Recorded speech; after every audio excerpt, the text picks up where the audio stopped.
Hey now, Deadheads, it's DR.KOBA, back with yet another review from the enormous 60 CD box set.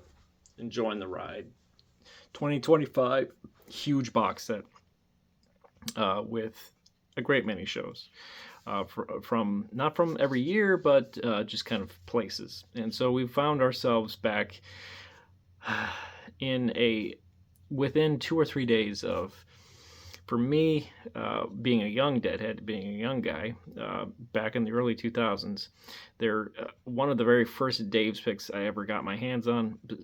Not Dave's, Dick's picks. It's, two D's, same thing. But Dick's picks volume 17, I believe it is, from uh, it's from Maryland, and I believe it's nine. It's like 9/17/72. So I might be getting the number wrong. I don't have it in front of me, but it's 9/17/72, and it's got like the crab on the back, and it has a 40-minute version of like Other One and stuff. It's like you got a 10-minute version of He's Gone, Other One, Sing Me Back Home, which is like an hour long. It's disc 3. Either way, that one like is so good and turned me into it. Helped turn me into a deadhead. There's the Dick's picks from 1991, which is probably one people don't care about and probably don't like at all. That one, it turned me into a fanatic deadhead. I love that one. I got that one around the same time as when Closing Winterland came out, and so that kind of like was my introduction to the Dead. And so this era here holds a place in my heart. Not 1972, of course, is just as good as they ever got. But we have 9/15, which is the main bulk of the show. And then we have a ending sequence from 9/16/72 next day. Then the Dick's Picks is on the day after that. So they've got the hot hand. They are playing as good as they ever will in their lives, all of them. We have them at Boston Music Hall, which is yet another storied venue. They've got a lot of did a lot of shows there. So I'll read a little bit. In the 70s, the Grateful Dead divided their Boston shows between the Boston Music Hall and the much larger Boston Garden, with the majority of the shows being played at the former, and a small theater that suited the Dead perfectly. Pigpen's return in December 1971, the Dead's first road test of the Wall of Sound prototype in the fall of 73, and the Dead's first East Coast shows in the 2 years of June 1976 all took place in the Boston Music Hall, as well as the first shows of the monumental fall tour of 72 on 15th and 16th of September here. The final reel of 9/15/72 has been missing from the vault for decades, hence the missing end of the show. We've made up for that with the inclusion of the huge Dark Star sequence from the next night, says Dave. So they are opening with classic material. Promised Land, Sugary, it's all classic, great Grateful Dead stuff. You have tight, compact rock into a tight, compact, sugary. You have an awesome, Ace era, greatest story ever told. It's fun to hear. Love that one. A China Rider from 1972 is as good as gold. It's as good as anything ever is. And so we have a great version of China Rider. Black Throated Wind. All this stuff that they're playing here is all Europe 72, all classic. We got China Rider, Black Throated Wind. You have Jerry answering Bobby in between the verses of music, and they're so engaged and they're just so confident. There's nothing to worry about because they're just perfect. And so we have Tennessee Jed next. It just swaggers and grooves and bounces up and down. They're just perfect. There's nothing else to say about it. This is as good as the Grateful Dead ever gets. You have El Paso, Loser, Jack Straw. All these things are so well played that me describing them is just kind of like, it's just so well played that you could put them on and be like, yeah, that's studio perfect Grateful Dead music. Friend of the Devil here, which is like in the non-acoustic but electric version of it, is a very rare thing to hear, which means they're feeling it, and they are feeling it. It's fun to hear. We go on to the next disc, so we have like an 18-minute version of playing the band. Jerry's screaming the wah-wah pedal. It's PSYCH music at its finest. It's from 1972. So that ends the first set. They come back, Casey Jones, which may not be the most played in this era, which is fun to hear. The rocked up version of it, they're just rocking out. He's Gone's next, so it's now turned itself into more of a jam vehicle. That ooh, nothing's gonna bring him back. They're already figuring out what these songs are and their potential for thematic and jamming purposes, and they're turning it into these perfect versions of the songs. We have Me and My Uncle next, a short rock song, bird song with Jerry just making the bird sounds and everyone just enjoying the space that they're creating and the relaxed nature of birdsong. Mexicali Blues and Ramble on Rose are next. They're perfectly good. The rock music, Ramble on Rose is great. It struts and strumbles, and Jerry's just perfect on it. Goodbye Mama and Papa, goodbye Jack and Jill. The bellowing out those lyrics. We get into the next disc. This is where the meat of the show is, pretty much. We have Truckin' Drums Other One. So we have pretty much a 35-minute chunk of music. Truckin' reminded me a lot of Europe 72 version of Truckin'. It's got less of that sound, the Europe sound, and it has more of the late fall sound to it. So they're already kind of moving on a little bit from the Europe 72 sound.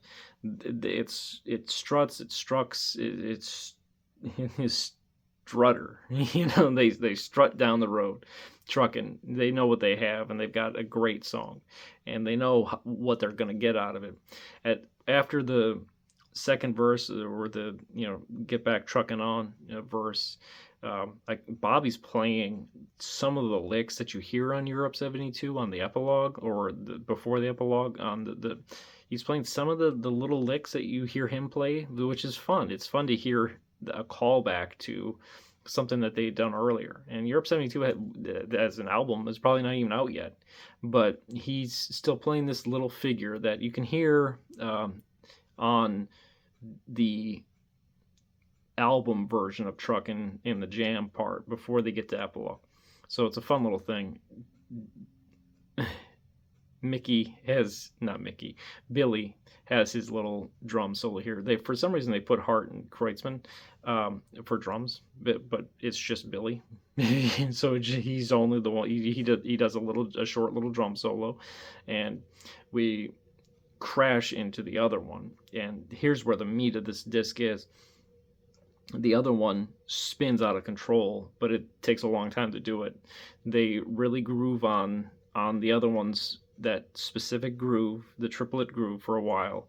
They do a verse, and then there's noise, and they have a spinning psych swing groove that's like LAVALAMP music, and they're really improvising. They're really just out there doing the thing, and they're really in this space. And so it is compact and rocked out, and it is as close to psychedelic rock music as you can get. It's like LAVALAMP music. Jerry's playing some unhinged guitar lines, and everyone's listening. Everyone's just creating some little spaces and giving little pushes and jams. And so it ends there. You don't hear where they go into because the reel's missing. But that other one, sometimes you could get into a place where it's like 45 minutes or whatever. It's just too long. There's a lot of stuff happening. This one's good. it has some of the same setups and what they do. Everything's always different, but it has some of the same aspects. There's a point there after the second verse where things just are unhinged and it's just psychedelic as it gets without being noise, but they're really just playing some of the most unhinged things on their instruments, and they're really just making sounds. So it's a great version of the other one. I thought it really hit home. I was like, that's great. We go into the next day, 9/16/72. We start with a morning dew, which is very tender and very Jerry focused, very Jerry just singing and almost playing a cappella by himself, and everyone's just giving little bits of the music and creating, illustrating the story of Morning Dew and its restraint and being sensitive. This is an entirely different day. It's a different attitude and feeling from the delirious rock music of 9/15, which is pretty much what I would call it. They're just delirious. They're amazing. It's the Grateful Dead. They're the best.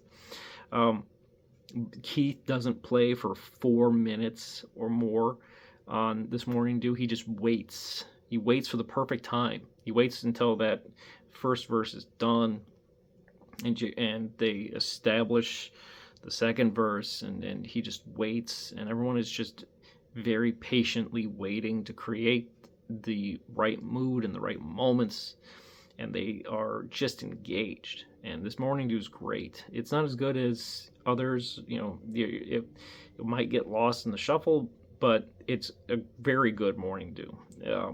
The peak might not necessarily have it screaming high, but it gets there, and it's just sensitivity. It's great, and it then falls into a Dark Star, which is interesting because it's usually the other way around. In this era, it's usually Dark Star Morning Dew.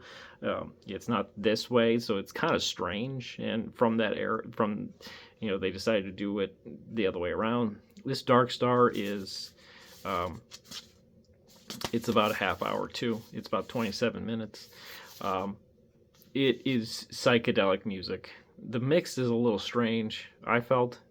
That's just my own personal opinion. Jerry might be a little bit too loud, and the other instruments might need to be pulled up a little bit, but they're recording in the moment, and they don't do anything with these recordings until 2025. So it's just sitting there, analog tape just sitting. So they weren't thinking, oh, we're going to make a professional recording tonight. We're just recording, and when we do, it's generally the greatest sound ever. But some of the mix is kind of like doesn't sit. Jerry's a little loud, and I think he feels it too, but I don't know. I wasn't there.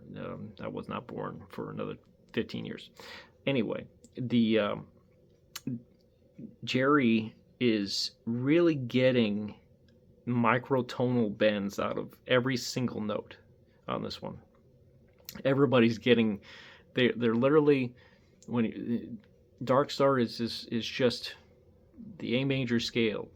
That's it. It's just one chord for a half hour or more. There's like a da da da da, like it only really goes to 1 and 5, and so it's a musically blank open space, like a Beethoven, like what's being there's all these classical music parallels in like Mahler, and how A equals 440 is just, it represents the universe, and it is sound that we hear as the music of spheres, and how vibrations are move planets, and it moves us, and we are vibrations, and vibrations is everything, and so that's what they attempt to tap into when they're playing this song. They have to be in a certain mindset to do it, obviously.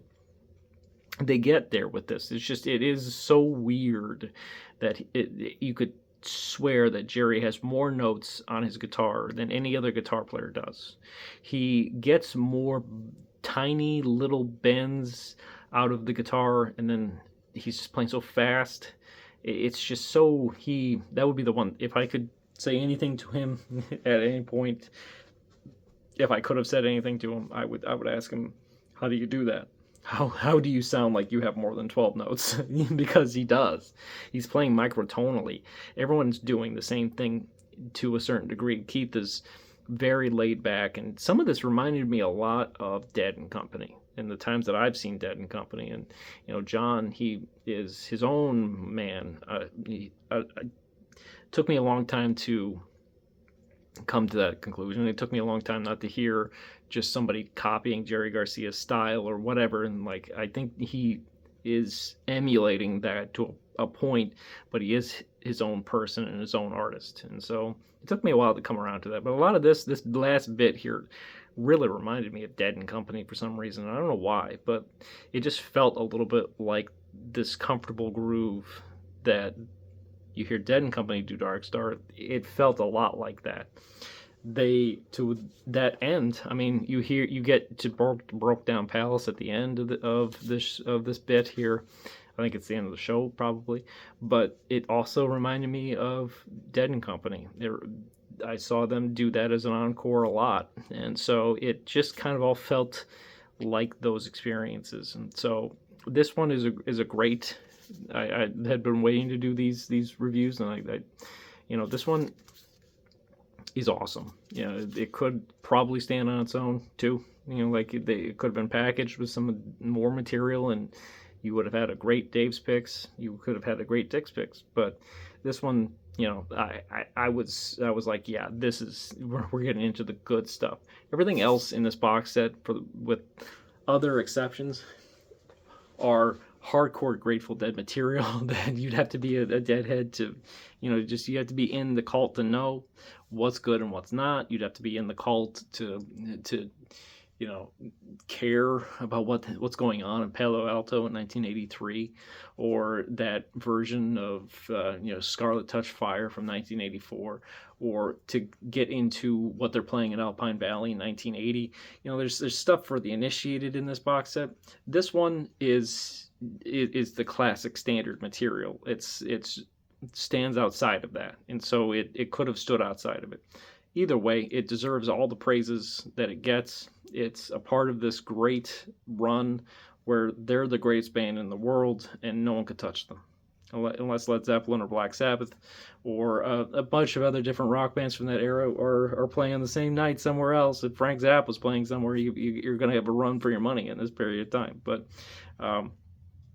the Dead is America's band, and they know it. The Dead is America, and it is a representation of America. They're not the only thing of America. There's a lot of other different parts and versions and faces of America. They embody something about America and the American musical tradition that is evident here, and it is in full bloom. Couldn't recommend it anymore. So we have 915, 916, 72. Like, share, subscribe, engage a little bit, leave a comment if you'd like. Maybe I'm wrong, maybe I'm right. Maybe you have the same feelings. Maybe you listen to these box sets too, and you're just as insane as I am. But like, share, subscribe. DR.KOBA out.